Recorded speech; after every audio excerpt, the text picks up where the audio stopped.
These are 10 episodes where Lois Griffin was a complete psycho.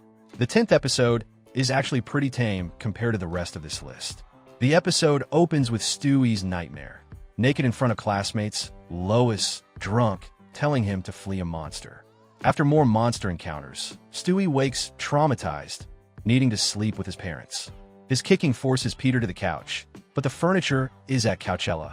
Peter's last resort is the kitchen table until Brian suggests the attic futon. Lois, doing housework, finds Peter's dirty clothes in the toilet. She goes to remind him about the hamper, but finds him creating a peat pad in the attic. Annoyed, she sees him and his friends having insulation fights. When Peter uses a self-gifted anniversary coupon to avoid chores, Lois is left with everything. She finds Peter playing lawn darts in Chris's room and finally snaps. She tells Peter no more frat house in the attic. When he refuses to leave, she screws the door shut, trapping them without provisions. Hours later, the guys are still sealed in. Peter yells for freedom, but Lois is firm. He threatens to soil her wedding dress. Lois calls his bluff until Cleveland offers to do it, forcing her hand. She smashes the door, tearing a giant hole in the ceiling, sending the guys crashing down. Cleveland has soiled her dress, and Quagmire barfed on Peter. Lois admits, "It's just agree that we both went a bit too far." Stewie concludes his nightmare was fear of disappointing Brian. He walks away to find the worst offender, the wedding dress, now soiled. This episode has a title that could honestly work for either Peter or Lois at this point. The Griffins vacation at Quagmire's cabin, filled with sexual traps and Quagmire himself, who mixed up his weekends. They enjoy walks, campfire songs, and swimming until they emerge looking like Cheap Dwayne, the Rock Johnson tribute group. They discover their hair loss is from toxic water dumped by the Cog oil refinery. They find a silver lining in Mozart role-playing. Once their hair grows back, Lois confronts Mayor West about the toxic water. West admits he allows pollution for free hair oil. Lois, enraged, announces she'll run against him and win. She campaigns traditionally, but West's lead grows. At the debate, Lois, initially intelligent, resorts to vague answers and lies to impress the idiots of Quahog. She wins the election and cleans up Lake Quahog, her only good act in office. She uses fake terrorist threats involving Hitler and the Legion of Doom to secure funding. Brian discovers she's using taxpayer money for handbags and calls out her unethical behavior. But Lois continues her shopping spree, even trying for mayoral discounts. The owner of Quahog Oil offers to buy her a coat if she allows dumping. Lois values the fur coat over health, and they attend the sewer reopening, watching the lake be repolluted. Lois then remembers her morals. "I was so consumed by power and money, I became the very thing I set out to destroy." Mayor West retakes his job. The lake remains polluted, and Lois vows to leave politics. All for nothing. Farmer Guy. This episode is nowhere near as wholesome as it sounds. The Griffins TV is interrupted by Channel 5 News revealing a crime surge in Quahog. Each family member shares stories proving Quahog's decline, but Lois defends her hometown. After a montage of bizarre crimes, seals with knives, babies with guns, the Griffins return home to find they've been burgled. Lois finally accepts Quahog isn't safe. Peter buys a farmhouse and sells their house. The family reluctantly moves to the countryside. Peter embraces farm life, befriending a cow named Larry. However, running the farm hemorrhages money. Brian offers to go to college for agriculture. As they see him off, a tornado forces them to their storm cellar.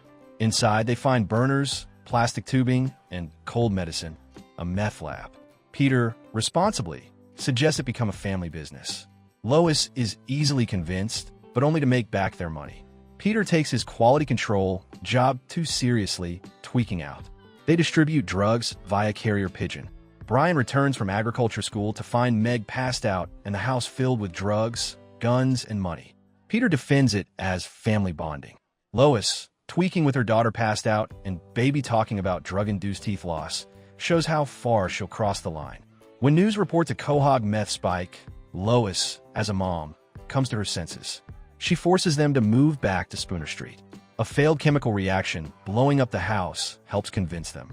They move back, learning, if your community has problems, you don't abandon it. A bottle episode. This is one of the rare episodes where even Lois clocks how much of a psycho she is.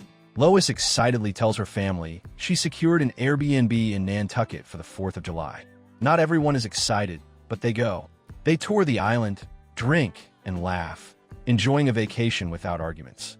Lois, recharged, tries to rebook, only to find the owner gave them a 0-star review and accused them of stealing, resulting in an Airbnb ban. Lois interrogates her family, but her Olivia Benson skills yield nothing. She messages the owner, Doy, who confirms a bottle of shampoo was taken. Lois remembers a specific shampoo she took. Despite the audible thud of the massive bottle, she tries to prove it was a mistake. She apologizes and returns the bottle, hoping to change the review. Doy refuses, calling Lois out for only apologizing when caught. Lois sees this as a declaration of war. Like a serial killer, she stakes out Doy's house, finding her weakness, DoorDash.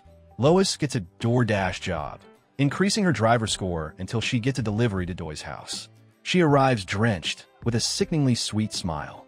Lois then rates Doy, threatening a poor review from one of only 2 drivers on the island. She blackmails Doy into changing the Airbnb review, revealing she purposefully stole the shampoo for a light bit of joy in her sad life. A secret little psycho with very little secrets. And I'm Joyce Kinney. This is an episode that introduced us to a new character on the show. After Diane Simmons' death, Joyce Kinney becomes the new anchor at CA News, impressing Lois with a segment on a child with cerebral palsy. Lois, at church, is reminded by Stewie to go easy on communion wine. She promises the pastor to help with the bake sale, leading her to the grocery store where she meets Joyce Kinney. Lois gushes, and Joyce offers a station tour, starting a blossoming friendship. They spend a night drinking, bonding over dark secrets. Lois reveals being in an adult film in college. The next day, Lois watches the news, shocked to see her own face as Joyce reveals her secret. Humiliated, Lois storms into Joyce's changing room. Joyce reminds Lois they went to high school together. Lois realizes Joyce is the girl she severely bullied, lying about Cheer Squad, blindfolding her, and publicly humiliating her with a hot dog. Lois gives a weak apology, saying Joyce had no right to humiliate her in return. Lois is forced to tell her family about her past and how she made adult films for drug money. Her checkered past gets her kicked out of church. Brian advises facing problems head-on. The following week, Lois previews her adult film at the congregation. Yay, Lois, for reclaiming your sexuality and all, but are we just going to brush over the absolute torment you caused to Joy? Breaking out is hard to do. This is the episode earning the number 5 spot on the list. Lois goes grocery shopping, but comes up short and tries to steal ham. Brian questions her, but she deflects. She goes shopping again, stealing clothes and jewelry. Brian's suspicions grow, and he follows her to an auto parts store, watching her steal a car muffler. Lois admits she's hooked on the rush of shoplifting. Brian convinces her to return the items, but Joe catches her. She tries to flee, but is arrested. The judge, about to go lenient, sees his gavel missing. Lois took it and ups her sentence to 2 years. Peter, arguing, earns her an extra year. As Lois meets her cellmates, Peter realizes how hard life is without a wife doing everything. Seeing Stewie with a heavy diaper, Peter decides they must break Lois out. After a terrible exit plan, the Griffins surprisingly escape to Asian Town. They get jobs and try to stay hidden. Peter's sumo wrestling career puts them on TV, revealing their location to Joe. They almost escape again, but when Joe falls over a ledge, Lois chooses to save him. Lois's heroic act clears her sentence, with no consequences for shoplifting or forcing her family to become fugitives. Joe lets her finish dishes and chores before taking her to serve a 6-month sentence. After jail, she finds a new coffee house and restarts the cycle of sucking up to baristas. Customer of the Week. This is a Lois-centric episode to give Seth MacFarlane's voice a rest, not because she deserved it. Lois's morning routine is grim. Talking to Alexa, getting Chris's foot out of the toilet. She finds peace at the local coffee shop, greeting baristas like family. Her new goal, Customer of the Week. Despite sucking up, she loses to Lester. Heartbroken, she cries and plans with Stewie. I need to show them that I deserve to be Customer of the Week. Stewie replies, you don't. She steps up efforts, buying barista art and learning about them. When she loses again, enraged, she listens to Chris's advice to make a big move, like saving a barista's life. She uses her knowledge of Lisa's peanut allergy, filling her car with peanuts. She watches for a reaction to swoop in with an EpiPen. The plan goes sideways when the reaction takes minutes, causing Lisa to crash and be hit by another car. Lois visits Lisa in the hospital. When Lisa's mom mentions checking surveillance footage, Lois sprints to the coffee house to stop it. Lois goes from psycho to complete and utter psycho. Purposefully triggering allergies wasn't enough. She kidnaps Kyle after he learns she's responsible, threatening him with silence or heroin. She offers to care for Kyle's cat. She meets his roommates, and when they get suspicious, she knocks them out and kidnaps them too. Now, 3 counts of kidnapping and attempted murder. Lois knows she's caught and does dishes as cops arrive. Joe lets her finish chores before taking her for a 6-month sentence. After jail, she finds a new coffee house and restarts the cycle. Prick up your ears. This episode sends us into the top 3, and let me warn you, Lois's actions start to get disturbing, more so than usual. Lois walks in on Chris and his friends watching adult videos, Stewie included. Chris defends it, saying the school cut sex edition. Lois volunteers to teach the class. She teaches protection, but Peter interjects his own expertise. Both are unsuccessful, leading to parent protests about promoting sex instead of scaring them off.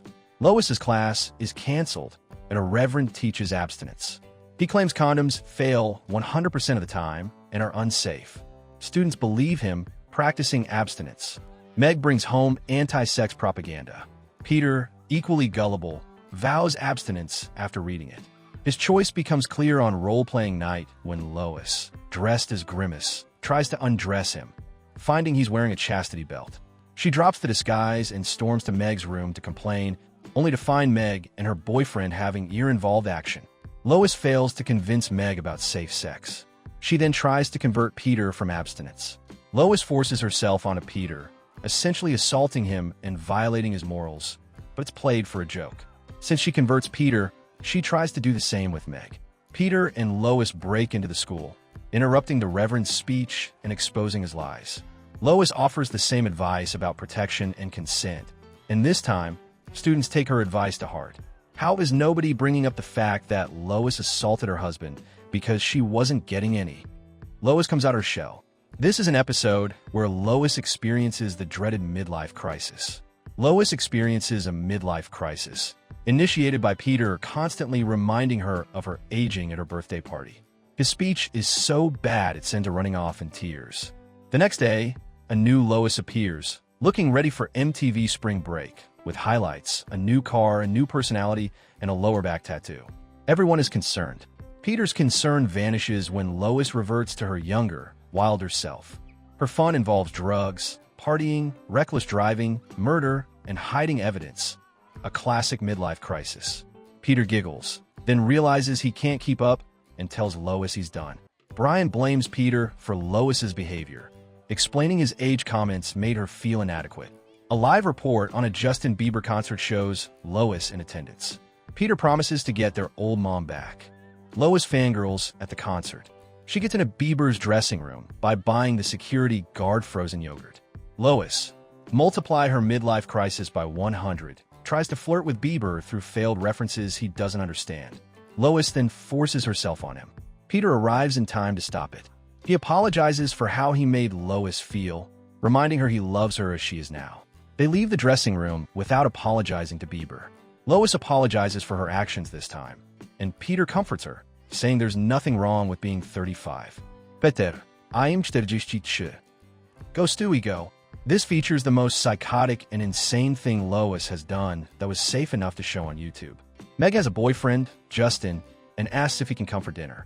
The family is shocked, but lets him. Justin appears normal, surprising everyone in Quahog, even Dr. Hartman. The parents learn Justin is polite and compliments Lois, saying she could be a movie star. One compliment is all it takes for Lois to imagine a world with Justin. She gives him a card with her menstrual cycle on it, making it clear she wants him alone.